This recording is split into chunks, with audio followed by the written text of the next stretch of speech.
Australia کی تشکیل قدیمی مقامی ثقافتی اور یورپی آبادکاروں کی آمد دونوں سے ہوتی ہے۔ مقامی لوگ زمین سے اپنے گہرے تعلق کے ساتھ کم سے کم 65,000 سالوں سے براعظم میں آباد ہے۔ 1770 میں کیپٹن جیمز کک کی آمد نے برطانوی نو آبادیت کا آغاز کیا، جس نے معاشرے کو ڈرامائی طور پر تبدیل کر دیا۔ وقت گزرنے کے ساتھ ساتھ آسٹریلیا کالونیوں کا ایک سیریز سے بڑھ کر ایک وسیع جدید قوم میں تبدیل ہوا اور آج یہ اپنے ثقافتی معاشرے، منفرد جنگلی حیات اور تاریخی نشانات کے لیے جانا جاتا ہے۔ آج میں آپ کو آسٹریلیا کے بارے میں کچھ حقائقات بتاؤں گا۔ فیکٹ نمبر 1، تاریخی پس منظر۔ آسٹریلیا کی تاریخ قدیم اور جدید دور کی کئی اہم تبدیلیوں سے گزری ہے۔ قدیم انسان۔ آسٹریلیا میں انسانوں کی موجودگی کا ثبوت 65,000 سال قبل کا ہے، جب ابتدائی آبادکار یعنی ٹوریز یہاں آباد ہوئے۔ برطانوی تسلط۔ 1770 میں برطانوی جغرافیہ دان جیمز کک نے آسٹریلیا کی مشرقی ساحل کا دورہ کیا اور 1788 میں برطانوی حکومت نے یہاں اپنا پہلا کالونی قائم کیا۔ فیکٹ نمبر 2،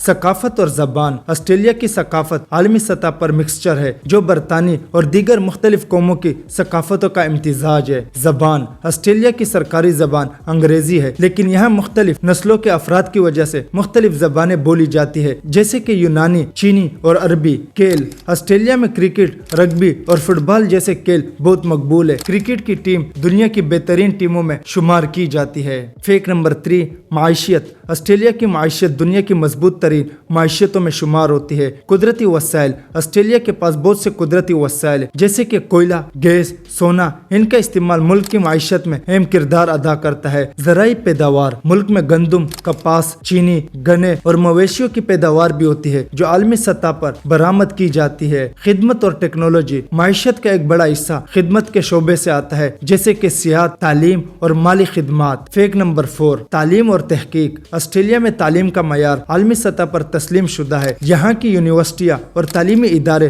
دنیا بھر کے اسٹوڈنٹ کے لیے مشہور ہے۔ اعلیٰ تعلیم۔ آسٹریلیا میں 40 سے زیادہ یونیورسٹیاں ہیں، جن میں آسٹریلین نیشنل یونیورسٹی اور یونیورسٹی آف میلبورن نمایاں ہے۔ تحقیقی ادارے۔ آسٹریلیا نے سائنس اور ٹیکنالوجی کے شعبے میں بھی اہم کام کیا ہے، جیسے کہ طب، ماحولیات اور خلائی تحقیق۔ فیکٹ نمبر 5، اہم شہر اور سیاحت۔ آسٹریلیا کے بڑے شہر جیسے سڈنی، برسبن نہ صرف تجارتی مرکز ہے بلکہ سیاحت کے لیے بھی مشہور ہے۔ سڈنی آسٹریلیا کا سب سے بڑا شہر، اس کا مشہور سڈنی اوپیرا ہاؤس اور سڈنی ہاربر برج عالمی سطح پر معروف ہے۔ میلبرن ثقافت، شاپنگ اور تفریح کے لیے معروف ہے۔ یہاں ہر سال مختلف ثقافتی اور کھیلوں کے ایونٹس ہوتے ہیں۔ سیاحت۔ آسٹریلیا میں سیاحتی مقامات جیسے گولڈ کوسٹ، بلو ماؤنٹینز اور گریٹ اوشین روڈ بہت مشہور ہے۔ فیکٹ نمبر 6، ماحولیاتی چیلنج۔ آسٹریلیا کی ماحولیات سے متعلق کئی چیلنج کا سامنا ہے، جن میں خشک سالی، جنگلات کی آگ اور قدرتی آفت شامل ہے۔ جنگلات کی آگ۔ 2019-2020 میں آسٹریلیا میں شدید جنگلات کی آگ نے لاکھوں ایکڑ زمین کو جلا دیا، جس سے ماحولیات پر سنگین اثرات مرتب ہوئے۔ موسمی تبدیلی۔ آسٹریلیا میں موسمی تبدیلی کے اثرات بھی محسوس ہو رہے، جس کی وجہ سے وہاں کے قدرتی وسائل اور زندگی پر برے اثر پڑے ہیں۔ فیکٹ نمبر 7، بین الاقوامی تعلقات اور آسٹریلیا کا عالمی کردار۔ آسٹریلیا عالمی سطح پر اپنے اتحادیوں کے ساتھ مضبوط تعلقات رکھتا ہے۔ بین الاقوامی تنظیمیں آسٹریلیا، اقوام متحدہ، عالمی تجارت تنظیم اور دیگر بین الاقوامی اداروں کا رکن ہے۔ امریکہ اور برطانیہ کے ساتھ تعلقات۔ آسٹریلیا کا امریکہ اور برطانیہ کے ساتھ گہرے اتحاد ہے، جس کی وجہ سے اس کی عالمی سیاست میں بھی اہم کردار ہے۔ فیکٹ نمبر 8، سیاسی نظام۔ آسٹریلیا ایک وفاقی پارلیمانی جمہوریہ ہے، جس کی حکومت میں برطانوی نظام کا اثر پایا جاتا ہے۔ قومی حکومت۔ آسٹریلیا پارلیمنٹ میں ایوان نمائندگان اور سینٹ شامل ہے۔ ملک کا سربراہ وزیر اعظم ہوتا ہے، لیکن ریاست کا رسمی سربراہ ملکہ برطانیہ کے نمائندے گورنر جنرل کی صورت میں ہوتا ہے۔ ریاستوں کی تقسیم۔ آسٹریلیا 6 ریاستوں اور 2 وفاقی علاقے پر مشتمل ہے۔ فیکٹ نمبر 9، جغرافیہ اور قدرتی خوبصورتی۔ آسٹریلیا دنیا کا چھوٹا ترین بر اعظم ہے اور یہ واحد ملک بھی ہے جو ایک پورے بر اعظم پر محیط ہے۔ یہاں کی زمین کی نوعیت میں صحرا، جنگلات، پہاڑوں اور ساحلی علاقوں کے بے شمار قسمیں شامل ہے۔ غذائی اور نباتاتی ڈائیورسٹی۔ آسٹریلیا کی سب سے خاص بات اس کا قدرتی ڈائیورسٹی ہے، جہاں نایاب نباتات اور جانور پائے جاتے ہیں۔ عظیم بیریئر ریف آسٹریلیا کے شمال مشرقی ساحل پر واقع ہے۔ یہ ویڈیو اچھی لگی